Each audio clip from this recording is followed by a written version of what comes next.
ఏమ్మా ఎందుకు క్యాప్ పెట్టుకున్నావు? అంటే నాకు హ్యాపీ బర్త్డే ఉంది. నీకు హ్యాపీ బర్త్డే ఉందా? ఎవరు చెప్పారు నీ హ్యాపీ బర్త్డే అని? డాడీ చేశారు. డాడీ చెప్పలేదంట కదా నీకు? ఆ?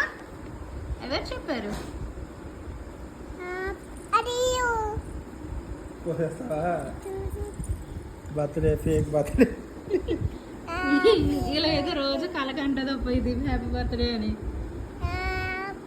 హ్యాపీ సరే సరే happy birthday to you, happy birthday to you, happy birthday to you my dear Liya, happy birthday to you.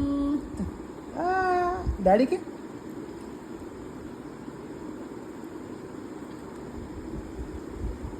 Thank you అమ్మా. ఇప్పుడు మమ్మీకి